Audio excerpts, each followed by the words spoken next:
Hiya, how's it going? I'm the Cunning man. Thanks for joining me. There's a dog over there.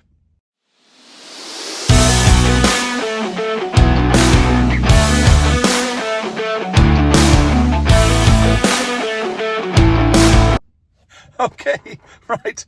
Well, this morning I thought I'd give you a tour around my camper van. As you can see, I'm sat in here at the moment, and this is the first vehicle that I made a video in. And I actually promised you that I would give you a tour around here, and I haven't done it yet. So I thought I'd do that today. Now, just a little disclaimer before we start. Winter's here and the weather's awful. There's really not very much to be doing in terms of going out and adventuring and stuff like that. So if my videos are a bit short and a little bit simple over the winter, please forgive me. It's just that it's very difficult in this country to do things outside and stuff when winter gets here. They will get better in spring, I promise you. Anyway, I thought, quick intro. This is the van. She's had lots of different names. Currently, none of them have stuck very well. Okay, so she'll get a name eventually. Something will turn up. But she's a 2013 Citroen Relay medium wheelbase high top, which I think is the perfect size van to turn into a camper. So, come on, I'll show you around. Go. So there's a weird rule in the UK that if you want to register your van as a camper van, you've got to fulfill a certain number of rules. One of which is to put a window in, which if I just take you around here, look, home is where you roam. We've got a window in that side of the van. And that changes between 1 and 2 windows, 2 windows on one side, 2 windows, 1 on each side, and all sorts of things. The one thing that stays consistent is they do say that you've got to make it look like a camper van, so it doesn't look like a commercial vehicle. So you can see we've put all graphics on there and all the rest of it. Now, I open up here. So there she is inside. There's the bed. The only reason I've opened the back end here is to be able to show you that we've got a load of storage under the bed there. And you can see this bed here actually flips up out the way to allow us to put motorbikes in when we go to the Isle of Man. So when we go to the Isle of Man, the van often looks like this.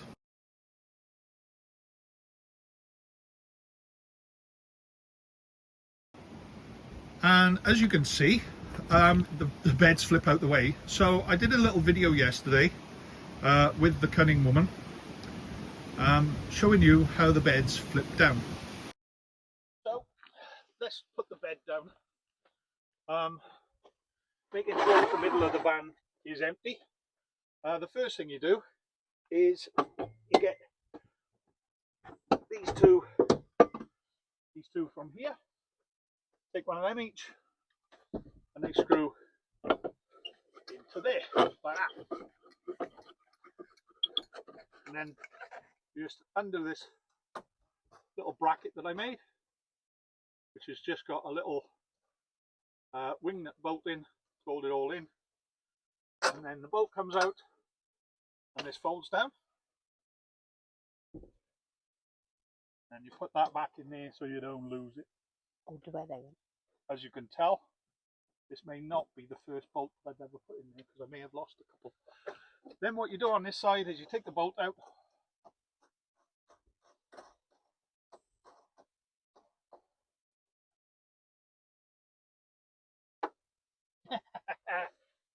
There she goes. told you. Take the bolt out like that, and just put this one down, and it tends to rest on top of the other one for now. Put that bolt in. Then we got another set of legs by here. Woohoo! 1, 2. Got it. Screws in.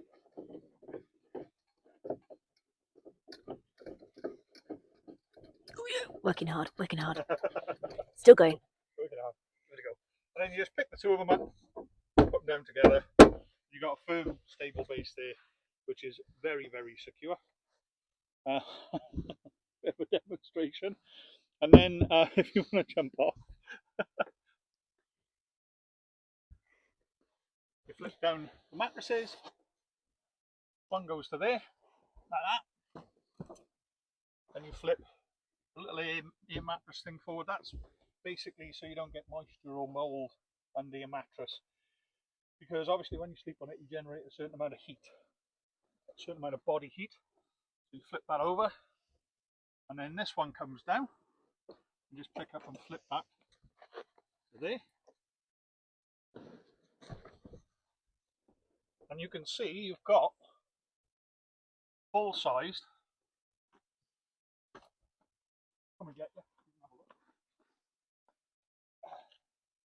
Got a full-size pocket sprung, 6 foot long by 5 foot wide mattress. So here we are inside the van, and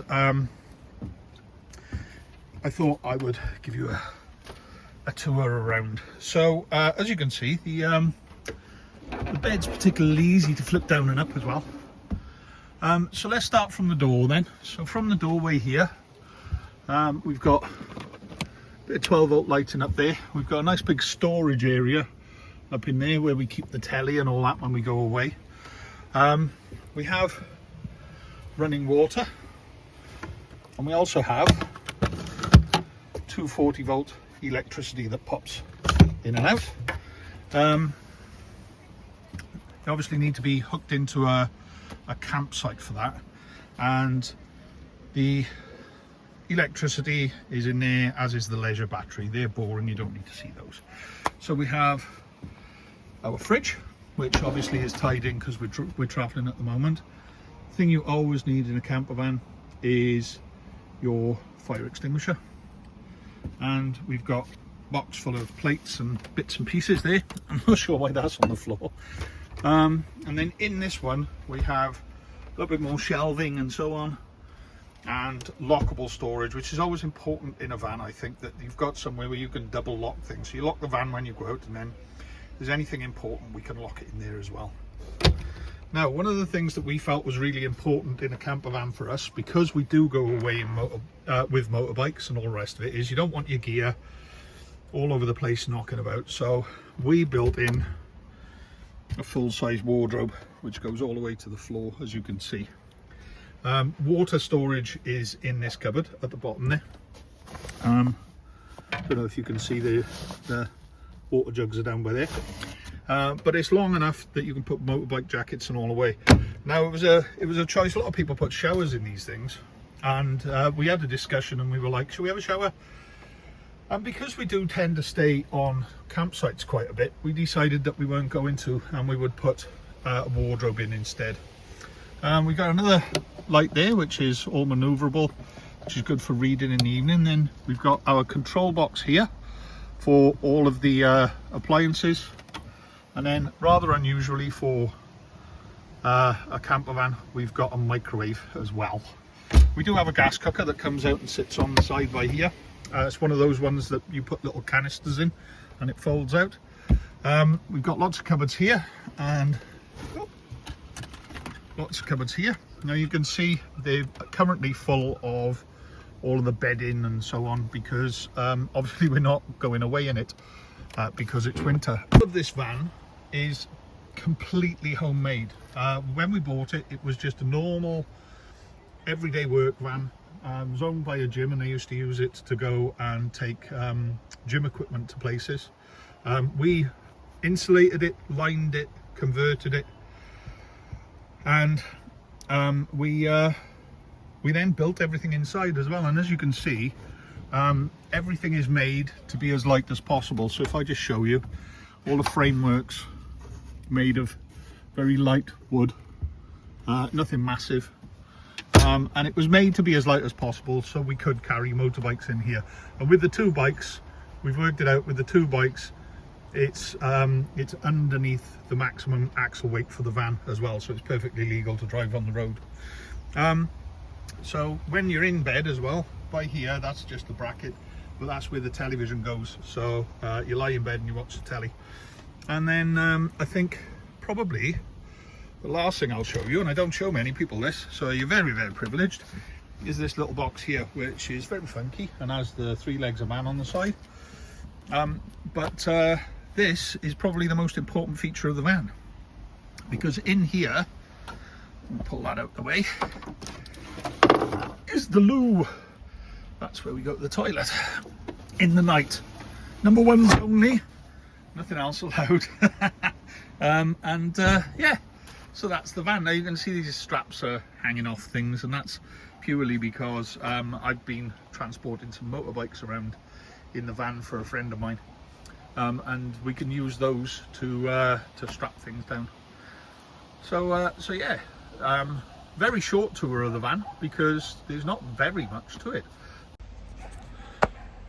But we are excessively proud of the van because we built it ourselves, and it very much feels like home when we are here. We really enjoy going away in it, and it's a real asset because it allows us to go out whenever we want to and go and have adventures and enjoy ourselves. So you will be seeing a lot more of this, and come springtime you'll be seeing me and a Cunning woman going away and having trips and doing some adventures. You will also see me going off and doing some solo stuff in this, and possibly a little bit of the Cunning man and his dog, because I've got a little Patterdale Terrier called Jack. Well, I've got 3 dogs, but the Patterdale Terrier called Jack is he is a little bit obsessed with me, and he gets really bad separation anxiety when I go away, and he loves to come with me. So I'm going to go and do some solo adventuring and history seeking and camping, but it won't be solo because he'll be coming with me, because I do love it when he comes along. He's such a little character. So anyway, I hope winter's not bringing you down, and I hope you're not getting depressed with the weather, because even though the weather is a bit cack and it's not very nice, it doesn't mean you can't get out and enjoy yourself. I mean, look where I am. I'm in a really lovely spot today. It's misty, it's a little bit grim, but you've kind of got to make the most of things, haven't you? And winter can be as beautiful as any other time of year. So yeah. Anyway, lovely to see you all. I will catch you up on the next few videos. Have a good one. See ya.